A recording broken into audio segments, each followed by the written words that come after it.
The lake house always smelled like cinnamon and pine, a scent that wrapped around me like my grandmother's old quilts. I traced my fingers along the familiar wooden banister, savoring what could be my last morning here, trying to burn every detail into memory. My name is Sila, and I was about to lose the only place that ever felt like home. "Darling, come join us for brunch." My mother's voice carried from the sunroom, practiced and perfect as always. I could already picture her, perched at the head of the table in her Sunday best, orchestrating yet another casual family gathering that would inevitably revolve around my brother Holden's latest brilliant idea. I smoothed down my dress and took a deep breath. Showtime. "There's my quiet girl," Dad boomed as I entered, already 3 mimosas deep if his flushed cheeks were any indication. "Your brother has amazing news." "Of course he does." Holden lounged in his chair, designer watch glinting as he scrolled through his phone. He barely looked up as I sat down.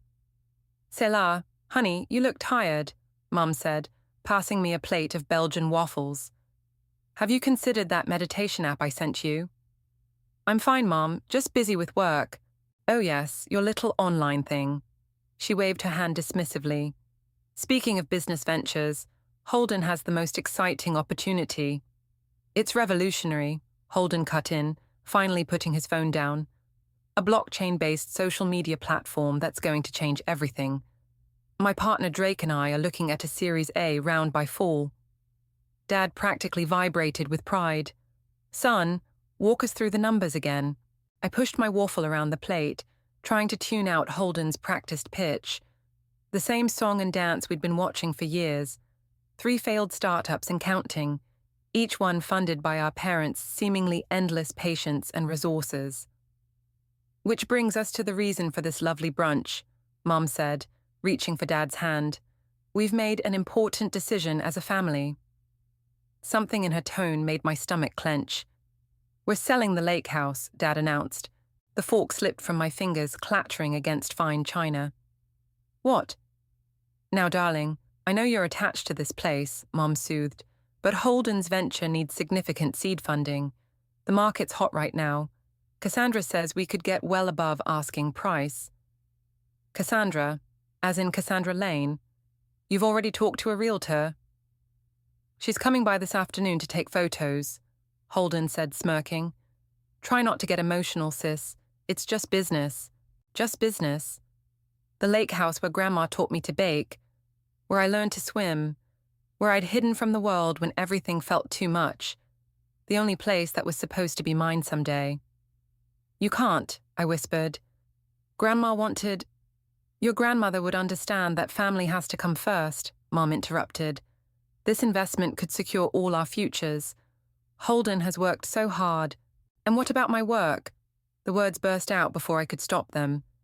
"What about everything I've built?" Dad sighed that familiar disappointed sigh. "Salah, please. This isn't about your little website projects. This is about real business, real success. Your brother has vision." "Vision doesn't pay bills," I said quietly. "Or have you forgotten his last 3 revolutionary ideas?" "That's enough." Mom's voice cracked like a whip. "Really, Sela, this jealousy is beneath you. We're doing what's best for the family." Holden raised his mimosa in a mock toast. "Don't worry, sis. Once we go public, maybe I'll buy you a nice condo somewhere. You know, if you ask nicely." I stood up slowly, my chair scraping against hardwood. The room spun slightly as years of being dismissed, overlooked, and underestimated crystallized into something hard and sharp in my chest. "Salah?" Mum's perfectly plucked eyebrows drew together. "Where are you going? We haven't even had dessert." I smiled and for once didn't try to make it look real. "I need some air. And don't worry about the condo, Holden. I can take care of myself." "Don't be dramatic," Dad called after me. "This is happening whether you like it or not." I walked out onto the dock, my favorite thinking spot since childhood. The lake stretched before me, mirror smooth and innocent, reflecting a sky full of possibilities. They thought they knew everything about me. Quiet, emotional Salah, always in the background, always overlooked. They had no idea what I was capable of. I pulled out my phone, and scrolled to a contact I hadn't used in years. Carson Reyes, attorney at law. My finger hovered over the call button as a plan began taking shape. "This isn't over," I whispered to the lake. "Not by a long shot." "You want to do what?" Carson's voice crackled through my car's speakers as I pulled into the parking lot of my favorite coffee shop. "Buy your parents' lake house without them knowing it's you?" "Exactly." I killed the engine but stayed inside, needing privacy for this conversation. "Is it possible?" "Legally? Sure, through a holding company or LLC, but Salah..." He paused. "This is going to get messy. Messier than watching my brother burn through another chunk of family money while my parents pretend he's the second coming of Steve Jobs." "Point taken." Papers shuffled on his end. "How are you planning to finance this? Lake houses aren't exactly cheap." I pulled up my banking app and smiled. "Remember that little website thing I started in college? The one you helped me incorporate?" "The marketing consultancy. Yeah, what about it?" "Check your email." More shuffling, then a sharp intake of breath. "Holy. Selah, these numbers, are they real?" "Very.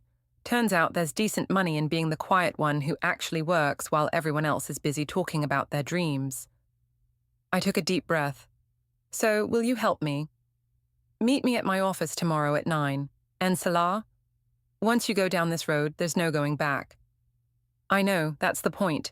The bell above the coffee shop door chimed as I walked in, and I spotted Ellie immediately, waving from our usual corner table. "You look like you're plotting murder," she said as I sat down.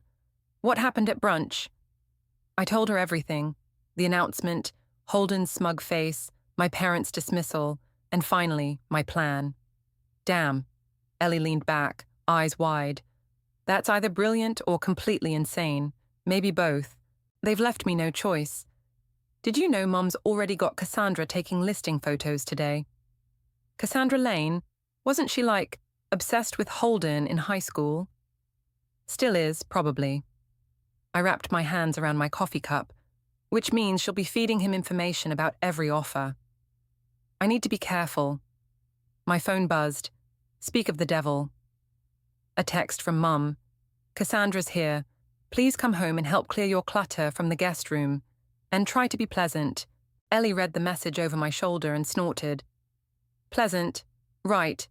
Because you're the problem here." Time to play my part. I stood up, gathering my things. The dutiful daughter, sad but understanding about losing her childhood home. "Selah." Ellie caught my arm. "Just be careful, okay? Revenge might feel good in the moment, but this isn't about revenge." I pulled away gently. "It's about finally standing up for myself." Back at the lake house, I found Cassandra in the great room, her professional camera hanging around her neck as she chatted with Mom. "The market is absolutely blazing right now," she gushed. "We'll have multiple offers within days, I guarantee it." "Wonderful news," Mom beamed. "Holden will be so pleased." I cleared my throat from the doorway. "Need any help?" "Selah!"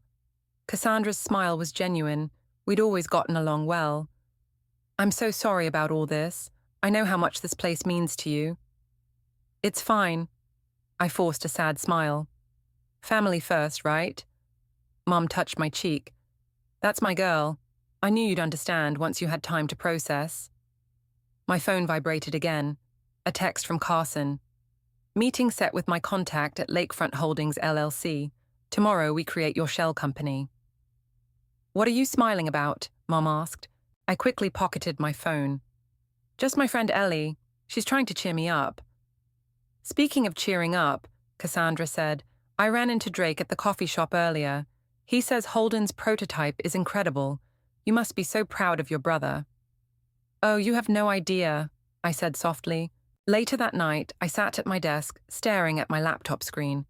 My company's latest quarterly earnings report glowed back at me. Numbers that would make my father's eyes pop if he ever bothered to ask about my work. My phone lit up with a call from Carson. "Everything's set for tomorrow," he said without preamble. "But I need to ask one more time. Are you sure about this? It's going to cost you more than just money." I thought about years of being patted on the head, of watching Holden fail upward while I built something real in the shadows, of my grandmother's promise about the lake house, broken so easily for the golden child's latest scheme. "I'm sure," I said, "whatever it costs, it's worth it." "All right then," he sighed. 9 a.m. tomorrow. We're going to war." I ended the call and walked to my window, looking out at the lake shimmering under the rising moon. Soon, everyone would know exactly what the quiet one was capable of. Let the games begin. "Another offer?" Mom clutched her pearls, eyes lighting up as Cassandra nodded enthusiastically. "That's the third one this week." I sat in the corner of the living room, pretending to read while secretly texting Carson under the table. "They're bidding $50K over asking. Your move." His response came quickly. "Done. Adding $75K to our offer." "This is incredible," Cassandra gushed, tapping at her tablet. "The market's hot, but this is unprecedented. Someone really wants this property." If only they knew. "Holden will be thrilled," Dad said, pouring himself a celebratory scotch. "At this rate, his startup will be fully funded by next month." I bit my tongue and typed another message to Carson. "Make sure the next offer comes through a different bank. They're getting suspicious about the pattern." "Already handled," he replied. "But Salah, we're pushing the budget here. Whatever it takes." A memory flashed unbidden, sitting on the dock with Grandma, my feet dangling in the water as she braided my hair. "One day, sweet girl, this will all be yours. Your safe haven, just like it was mine." "Salah?" Mom's voice snapped me back. "Are you crying?" I quickly wiped my eyes. "Just processing. You know how emotional I can be." "Oh, sweetheart." She sat beside me, patting my knee. "I know change is hard for you, but you'll see. This is for the best." The doorbell rang, saving me from having to respond. Holden burst in, Drake trailing behind him like a well-dressed shadow. "Tell me the good news," Holden demanded, grabbing Cassandra's tablet. His eyes widened. "Holy shit, these numbers are insane." "Language," Mom scolded half-heartedly, too pleased by his excitement to really mind. Drake wandered over to the windows, hands in his pockets. "Beautiful property. Shame to let it go." "Sometimes sacrifice is necessary for progress," Dad declared. "Right, Sela." I forced a weak smile. "Right. Speaking of progress," Drake said, turning to face us, "we've got some exciting developments with the prototype. Holden, want to share the details?" As my brother launched into another grandiose speech about market disruption and paradigm shifts, I noticed Drake studying me with an odd expression. Something about his eyes made me uneasy. My phone buzzed. Ellie this time. "You okay? Want to grab dinner and talk?" "Can't," I typed back. "Family stuff." Again. "Are you sure you're not becoming just like them?" she responded. "All this secrecy and manipulation." I put my phone away, her words hitting too close to home. "We should celebrate," Mom announced. "Dinner at la maison." "C'est là. You'll join us, of course." "Actually," I stood up, gathering my things, "I should go. Work deadline." "Oh, that little website of yours," Mum sighed. "Don't work too hard, dear. It's not like it's a real career." Holden snickered. "Yeah, sis. Live a little. Soon you'll be able to quit that hobby and maybe work for me." I caught Drake hiding a smirk behind his hand. Did he know something about the company that my brother wasn't sharing? "Thanks for the offer," I said, heading for the door. "But I think I'll stick with my hobby." Outside, I leaned against my car, taking deep breaths of lake air. The sun was setting, painting the water in shades of gold, the same view I'd watched 1,000 times from my bedroom window. My phone rang. Carson. "We might have a problem," he said without preamble. "Someone's asking questions about lakefront holdings, trying to trace the ownership." My heart skipped. "Who?" "Not sure yet, but we need to be careful. Maybe it's time to—" "No," I cut him off. "We're too close. Just handle it. Please." A long pause. "All right, but Salah, the next offer needs to be the last. We're running out of shell companies and creative financing options. Make it count then. I ended the call just as Cassandra walked out, her camera bag slung over her shoulder. Beautiful evening, she said, stopping beside me. You know, I remember when your grandmother used to host those amazing summer parties here. She always said you were the one who truly understood the magic of this place. She did. Cassandra nodded, which is why I'm surprised you're taking this sale so calmly. Something in her tone made me look at her sharply, but her face revealed nothing. Sometimes, I said carefully, the best reaction is no reaction at all. She smiled, but it didn't reach her eyes. Indeed, have a good night, Said.No. I'm sure tomorrow will bring even more interesting offers. I watched her drive away, wondering if I'd just imagined the knowing edge in her voice. One thing was certain. The end game was approaching, and I needed to be ready. I hadn't meant to eavesdrop, really. But when I heard Ray's voices coming from Dad's study while retrieving my forgotten laptop, I froze outside the door. We can't keep this up, Gilbert. Mom's voice cracked with panic. The credit card companies are calling daily. Lower your voice, Dad hissed. The children might hear. The children? Our children are adults now, and one of them is about to bankrupt us with another harebrained scheme. I pressed closer to the door, hardly breathing. Holden's company is different this time, Dad insisted. Drake showed me the projections. Projections won't pay back the money you lost gambling. Mom's voice rose sharply. God, I still can't believe you risked our retirement funds on poker games. The floor seemed to tilt beneath my feet. Dad had gambled away their retirement? That's why they needed Holden's company to succeed so desperately. It wasn't just poker, Dad said quietly. I thought I could double it, make up for the losses from funding Holden's last startup. And now we're selling my mother's house to chase another fantasy. Something crashed, probably Mom's favorite crystal paperweight. While our daughter... Don't start about Said.No, Dad cut in. She's fine, safe, stable. She's successful, Gilbert, more than you know, but you're too blinded by Holden's promises to see it. I backed away from the door, my heart pounding. My phone buzzed, a text from Drake, of all people. Need to discuss something important. Meet at the boathouse. Curious and unsettled, I made my way down to the old boathouse. Drake was waiting inside, looking unusually nervous. Thanks for coming, he said, checking over his shoulder. Look, I probably shouldn't tell you this, but I like you, Sela. You're the only one in your family who seems to have their head screwed on straight. What's this about, Drake? He ran a hand through his hair. The company, it's not what Holden thinks it is. The prototype doesn't work. Never did. The whole thing's a shell. My blood ran cold. What do you mean, a shell?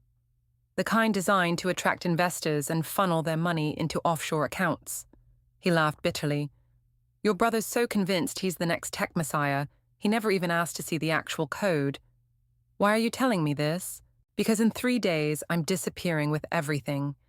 And Holden, well, let's just say he signed some very interesting documents as CEO. I should have felt shocked, angry. Instead, I felt oddly calm.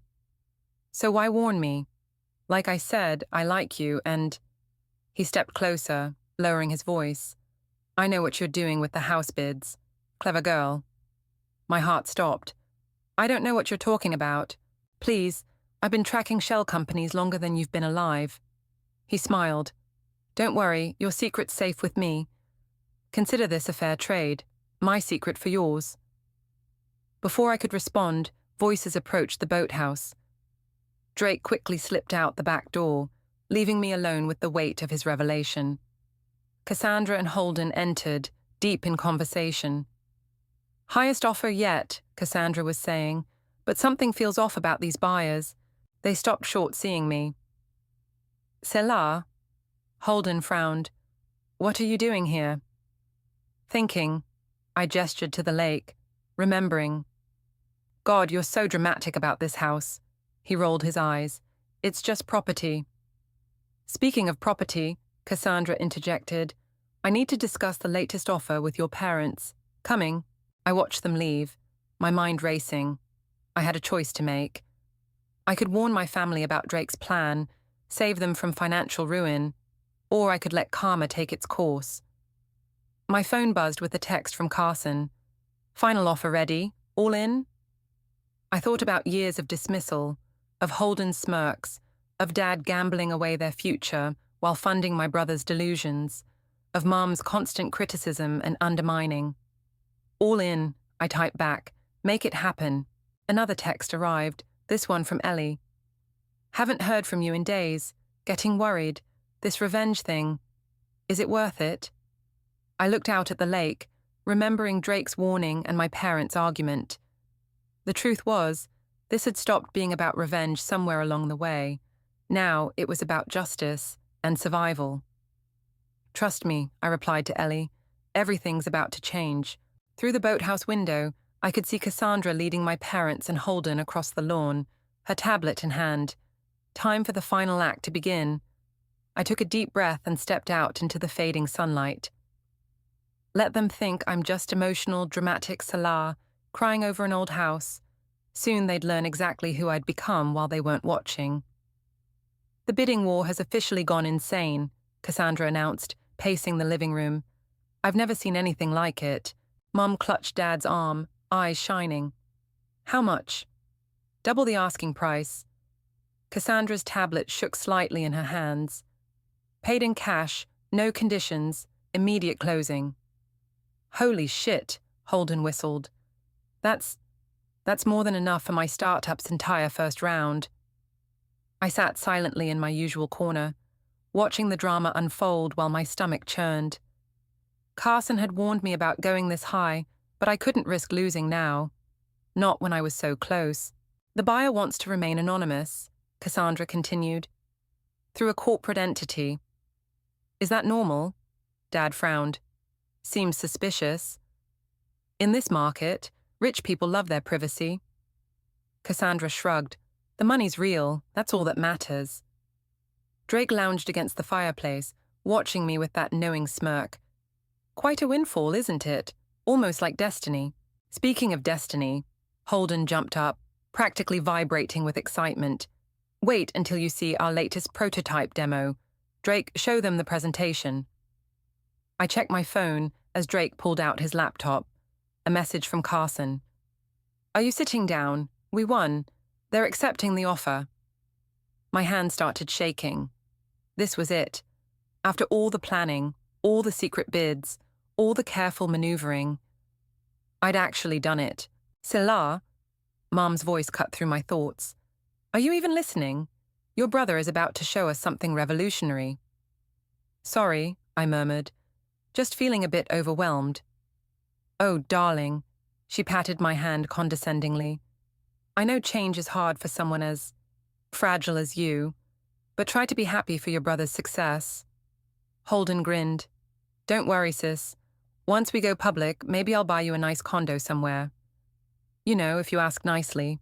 That's so generous of you, I said softly, thinking of the millions I'd just spent buying his precious funding source right out from under him. Drake's presentation was all smoke and mirrors. Flashy graphics hiding the empty shell I knew lurked beneath. Dad and Mom oohed and ahed at all the right moments, while Cassandra gazed at Holden with barely disguised adoration. My phone buzzed again. Ellie, how are you holding up? It's almost over, I typed back, one way or another. Just remember, she responded, revenge might feel good now, but... I put the phone away. I couldn't handle another lecture about taking the high road. This is amazing, son, Dad beamed, clapping Holden on the shoulder. With this technology and the house money, you'll be unstoppable. To the future, Drake raised his coffee cup in a mock toast, catching my eye with a subtle wink. Cassandra's phone chimed. She checked it and her eyes widened. Oh, the buyers. They want to meet. Tomorrow. The room went silent. Meet? Mum frowned. Why? They say it's important. Non-negotiable, actually. Cassandra looked uncomfortable. They want the whole family present. Absolutely not, Dad declared. Anonymous buyers should stay anonymous. Then no deal, Cassandra said. They're insisting. And with an offer this good. I stood up abruptly. Everyone turned to look at me. Sela? Mom's eyes narrowed. What's wrong? Nothing, I said, amazed at how steady my voice sounded. Just need some air. I escaped to the dock, my favorite thinking spot since childhood. The late afternoon sun turned the lake to liquid gold, and for a moment, I could almost hear Grandma's voice. Patience, sweet girl. Everything comes to those who wait. Footsteps on the dock. Drake. Tomorrow's going to be interesting, he said, standing beside me. You're still here, I observed. I thought you'd be gone by now, he laughed. And miss the show? Not a chance. His expression turned serious. You know, it's not too late to warn them about me. Is that why you told me? To test my loyalty to them? Maybe I was curious what you'd do. He shrugged. Turns out we're not so different, you and I. I'm nothing like you. No? He smiled. We both saw an opportunity and took it. We both played the long game. The only difference is, I admit what I am. Before I could respond, Holden's voice carried from the house. Sela, get back in here. We're planning tomorrow's meeting. Drake patted my shoulder. Showtime soon, clever girl. Hope you're ready for the fallout. I watched him saunter away, his words echoing in my head. Tomorrow, everything would change. Tomorrow, all the masks would fall. Tomorrow, they'd finally see me. The morning of the meeting dawned bright and clear. I arrived early, watching from my car as Cassandra set up her documents in the great room. My parents arrived next, dressed like they were heading to a corporate merger. Holden showed up last, Drake trailing behind him like a well-dressed vulture. My phone lit up. Carson. Ready? No, I typed back, but let's do it anyway. I walked into the house just as Mom was fussing with the coffee service. Sela, finally, help me with these cups. We want to make a good impression. Because nothing says take our house like properly arranged coffee cups. Holden smirked from the couch. Cassandra checked her watch. The buyer's representative should be here any minute. Right on cue, the doorbell rang. My heart stopped. I'll get it, Dad said, straightening his tie. Carson walked in, briefcase in hand, looking every inch the professional lawyer. His eyes met mine for a fraction of a second before he turned to the room. Good morning. I represent Lakefront Holdings, LLC. Welcome, Mom gushed. Coffee? No, thank you. Let's get straight to business. Carson opened his briefcase. Before we proceed, there's something you should know about the company I represent. Drake shifted in his seat, suddenly alert. The offer stands, Carson continued, but my client believes in complete transparency, especially given the personal nature of this transaction. Personal? Dad frowned. What do you mean? My phone buzzed. A text from Drake. Well played. Leaving now. Good luck. I watched him stand quietly and slip out the back door. No one else seemed to notice, too focused on Carson.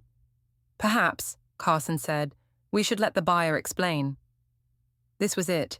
My cue. That won't be necessary, I said, standing up. I can explain myself. The room went silent. Mom's coffee cup clattered against its saucer. What are you talking about? Holden demanded. Lakefront Holdings LLC, I said clearly, is my company. I'm the buyer. The silence stretched for 3 heartbeats. That's impossible. Dad laughed nervously. You can't afford. Actually, Carson interrupted, sliding documents across the table. She can, and did. These are bank statements confirming the funds, proof of ownership of the holding company, and the final sale contract, ready for signatures. Mom's face had gone white. Sela, what have you done? What you taught me to do, I replied. Make smart business decisions. Isn't that what this is all about? Holden jumped up. This is a joke. She's bluffing. Her little website thing barely makes 6 figures a month? I cut in. Actually, it's 7 now. Want to see the books? 7 figures, Dad whispered. While you were all focused on Holden's next big thing, I built something real, something profitable. I turned to Cassandra. You knew, didn't you? That's why you kept watching me during the bidding war. She nodded slowly. I had suspicions. The pattern was too perfect. You manipulative little... Holden started forward, but Carson stepped between us. I should mention, he said calmly, that all the paperwork is final. The only choice now is to sign or forfeit the deposit, which would be quite unfortunate given your current financial situation. Mom collapsed onto the couch. Gilbert, what do we do? Dad looked lost, his face ashen. How did you even know about our financial troubles? I heard you and Mom arguing, I said. About the gambling, the lost retirement funds, all of it. I paused. Just like I heard about Drake's plans to disappear with Holden's investor money. What? Holden spun around, finally noticing Drake's absence. What are you talking about? Check your accounts, I suggested. I'm sure he's already gone. With everything. Holden frantically pulled out his phone, his face crumpling as he scrolled. No, no, no. Sign the papers, I said quietly. Take the money. Save what you can. Why? Mum's voice cracked. Why do this to your own family? Family? I laughed, surprising myself with how bitter it sounded. When have you ever treated me like family? This house was supposed to be mine. Grandma promised. But you were ready to sell it for another of Holden's schemes without a second thought. Seller, Dad started. Just sign, I cut him off. Unless you want to explain to your creditors why you turned down a cash offer at double market value. Carson laid out the contracts, placing a pen beside them. One by one, they signed, Dad's hand shaking, Mom crying silently, Holden glaring daggers at me. Congratulations, Cassandra said into the heavy silence. The lake house is yours. I looked around the room, at my broken family, at the walls that held so many memories, at the lake sparkling beyond the windows. Victory felt different than I'd imagined. It felt like freedom. The lake house felt different that evening. Emptier, somehow, despite being full of my things. I stood in the great room, watching the movers carry in the last of my furniture, while my family packed up their final belongings upstairs. Need help? Ellie appeared at my side, carrying a box labeled kitchen. Thanks for coming, I said. I wasn't sure you would after... Hey, I might think you're crazy, but you're still my best friend. She set down the box. How are they taking it? A crash from upstairs answered her question, followed by Holden's voice. This is my room. It's always been my room. About that well, I sighed. Mom appeared at the bottom of the stairs, arms full of photo albums. Her eyes were red. Salah, please. It's not too late to undo this. Actually, it is. I took a deep breath. The papers are signed. The money's been transferred. This is happening. But we're your family. Are we? I gestured to the albums in her arms. How many photos in there are of Holden's achievements? And how many are of mine? She flinched. The police called, Dad said, coming down behind her. Drake's gone. Accounts emptied. Holden's facing possible criminal charges for his role as CEO. I tried to warn you, I said quietly. About Drake. About everything. By destroying our family. Holden appeared at the top of the stairs, eyes wild. You knew he was going to rob me, and you did nothing. Like you've done nothing but take from this family for years. I shot back. How many failed startups? How much money wasted? At least I built something real. Children, please, Mom pleaded. We're not children anymore, Mom, I said. That's the point you never seemed to grasp. Cassandra cleared her throat from the doorway. Sorry to interrupt, but I need the keys. Mom's hand shook as she removed the lake house keys from her ring.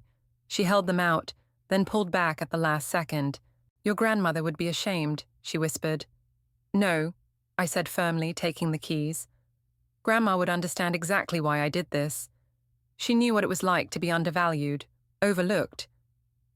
Why do you think she left the house to me in her will? The will you ignored? Dad's face darkened. We did what was best for the family. You did what was best for Holden, I corrected, like always. And look how well that turned out, Ellie muttered. Holden lunged forward, but Dad caught his arm. Don't! We can't, we can't make this worse. Worse? Holden laughed hysterically. My sister stole our house, my business partner robbed me blind, and I might go to jail. How could it get worse? You could be homeless, I said coldly. The money I paid for the house will cover your legal fees and keep you afloat. You're welcome. Mum sank onto the stairs, clutching the photo albums to her chest. Where did we go wrong with you? Wrong with me? I felt something snap inside. I built a 7-figure business while you were all calling it a hobby. I saved this house while you were ready to sacrifice it for another scam. I'm not the one who went wrong. I'm the one who grew up. The movers are done, Carson called from outside. Just need the final walkthrough. That's your cue to leave, I told my family. All of you. They filed out slowly, like a funeral procession. Holden stopped at the door. I hope it was worth it, he spat. Enjoying your revenge while your brother goes to prison. You did that to yourself, I said. I just refuse to be collateral damage anymore. The door closed behind them with a final click. Ellie touched my arm. You okay? I looked around the room. My room now, truly mine. I don't know. Want company tonight? No. I managed a small smile. I need to do this part alone. After everyone left, I walked through the house, touching familiar walls, breathing in memories. In the study, I found something Mum had missed, an old photo of me and Grandma on the dock, both of us laughing at something long forgotten. My phone buzzed. Carson, papers are officially filed, it's done. Another text followed immediately. You sure about this? I looked at the photo again, at my younger self's carefree smile, at Grandma's proud expression. Yes, I typed back, finally sure. Outside, the sun was setting over the lake, painting everything in shades of gold and promise. I walked down to the dock, my dock now, and sat where I'd sat 1,000 times before. The victory felt different than I'd imagined. Not lighter, exactly, but clearer. Like finally breaking the surface after being underwater too long. I took a deep breath of lake air and let it out slowly. Let them hate me. Let them blame me. I was done drowning to keep others afloat. For the first time in my life, I was exactly where I belonged. The autumn wind carried the sound of hammering across the lake as I supervised the dock renovation.